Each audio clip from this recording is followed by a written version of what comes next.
Please can you summarise this case for me? This young female presents with a subacute history of abdominal symptoms spanning over the last few months, most notably with abdominal cramping, bloody diarrhoea and the passage of undigested food. She, importantly, is currently passing stool approximately 8 times per day and feels rather unwell.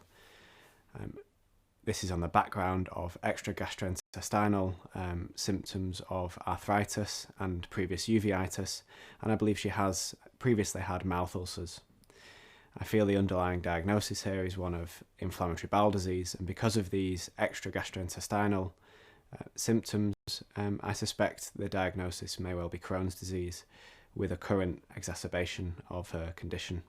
And how would you manage her from here? After admitting this patient, I would want a full set of baseline observations, particularly looking at her blood pressure and heart rate and fever, looking for any signs of sepsis. I would then want to send off a stool sample for fecal calprotectin and a stool culture, looking for any evidence of infection, and order some baseline blood tests, including full blood count, looking for signs of anemia, and this could be microcytic anemia due to the blood loss, a normocytic anemia due to anemia of chronic disease, or a macrocytic anemia due to malabsorption. I would also be in particular looking at the neutrophil count and white cell count in conjunction with inflammatory markers for any signs of infection. I'd want baseline urea and electrolytes, looking for evidence of dehydration and the need for any electrolyte replacement, and I'd also want baseline liver function tests. I would want to request a baseline abdominal x-ray, looking for any evidence of dilatation.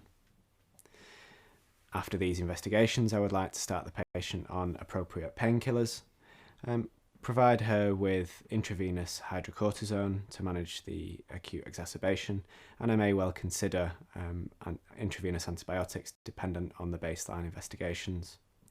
I'd also want to start intravenous fluid replacement and consider electrolyte replacement as appropriate. Additionally, I would start this patient on low molecular weight heparin due to the increased risk of venous thromboembolism.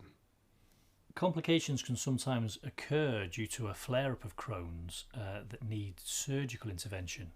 Are you aware of any indications for surgical intervention? So I'd consider a surgical referral for patients with any evidence of dilatation on the abdominal x-ray, any evidence of fistulating disease, and also patients that are refractory to full medical management.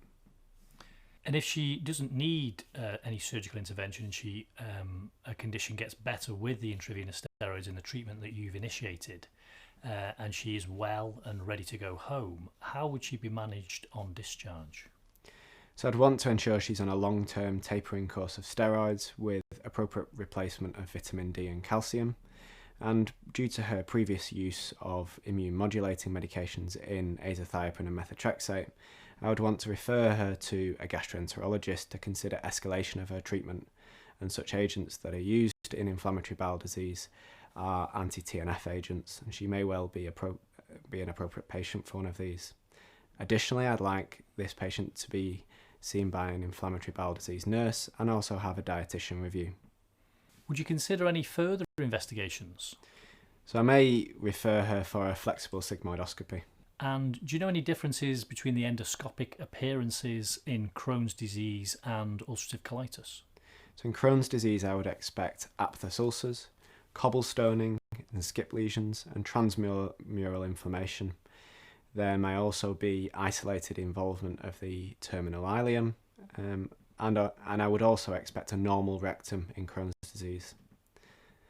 Ulcerative colitis may demonstrate more superficial inflammation, which is restricted to the mucosa or submucosa. And there may well be evidence of crypt abscesses in ulcerative colitis. Are there any concerns regarding malignancy in inflammatory bowel disease?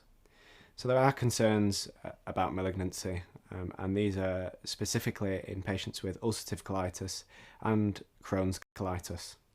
After 10 years of onset of symptoms, patients are recommended to have an index surveillance colonoscopy looking for signs of malignancy with appropriate biopsies.